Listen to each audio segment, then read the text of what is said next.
उत्तर प्रदेश में योगी सरकार ने अवैध घुसपैठियों के खिलाफ जीरो टॉलरेंस की नीति को पूरी तरह अमल में उतार दिया है।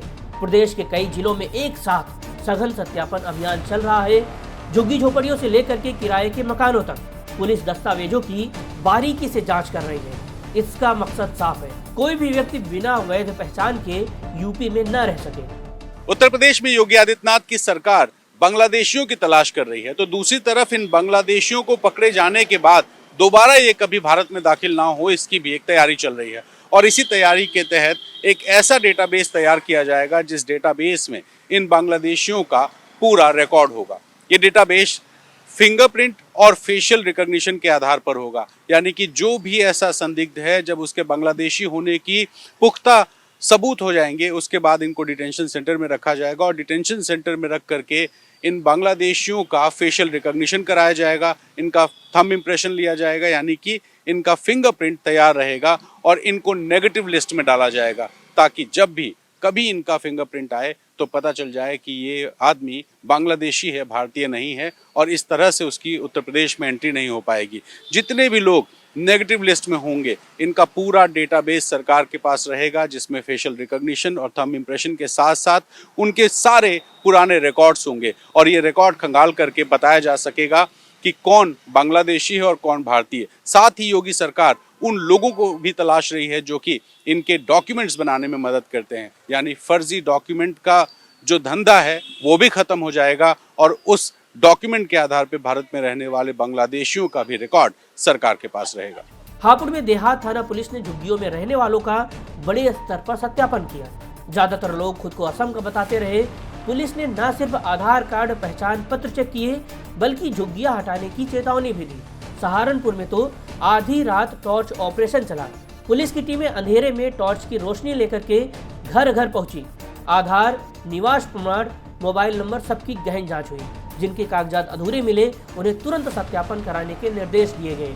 वाराणसी के सिगरा इलाके में खबर आई थी कि वहां 30 से 35 बांग्लादेशी परिवार रह रहे हैं। पुलिस पहुंची तो पता चला ये परिवार पश्चिम बंगाल के मूल निवासी हैं और कई सालों से वहीं बसे हैं। फिर भी सभी के दस्तावेज दोबारा चेक किए जा रहे हैं। संभल में तो 6 बांग्लादेशी नागरिकता के लिए जिला कमेटी के सामने पहुंचे, लेकिन जरूरी कागजात नहीं दिखा सके। कैमरा देखते ही वो गलियों में भागने लगे। गोरखपुर में घुसपैठियों के लिए तो डिटेंशन सेंटर भी तैयार हो चुका है। शाहपुर के गीता वाटिका के पास बनी इस 3 मंजिला इमारत में 50 बेड और 16 कमरे हैं। खाने रहने से लेकर के मेडिकल सुविधा सब उपलब्ध रहेगी।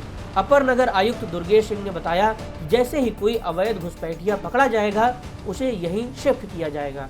बाद में शासन के निर्देश पर डिपोर्ट की कार्रवाई होगी। एक डिटेंशन सेंटर अधिसूचित किया गया है अभी हम लोगों के द्वारा, शासन प्रशासन के द्वारा, कि यदि कोई व्यक्ति इस तरीके का पाया जाता है जिसको डिटेंशन सेंटर में रखने की आवश्यकता है, तो एक हमारे पास ऐसा स्थान रहे जहां पर हम उसको रख सके। तो शाहपुर में एक बिल्डिंग थी हमारे नगर निगम की, जिसको हम लोगों ने एज ए डिटेंशन सेंटर अभी तात्कालिक रूप से उसे घोषित किया। उसमें किस तरह के फैसिलिटी का, एक आम आदमी को रहने, खाने पीने की जो भी व्यवस्थाएं होगी, यदि कोई आता है तो खाने पीने की व्यवस्था की, अदरवाइज रहने की और सारी व्यवस्थाएं उसमें है। सर क्या लग रहा है अभी तक कोई चिन्हित हो पाया? नहीं, अभी कोई चिन्हित हम लोग को ऐसी कोई सूचना नहीं मिली। कितने फ्लोर की बिल्डिंग बनाई है?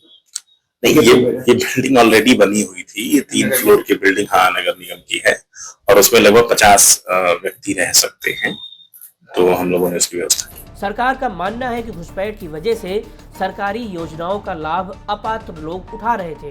अब पात्र लोगों तक ही लाभ पहुंचेगा। सरकारी धन की बर्बादी रुकेगी। स्थानीय युवाओं को रोजगार के ज्यादा मौके मिलेंगे। पासपोर्ट, लाइसेंस सत्यापन जैसी नागरिक सेवाओं में भी तेजी आएगी।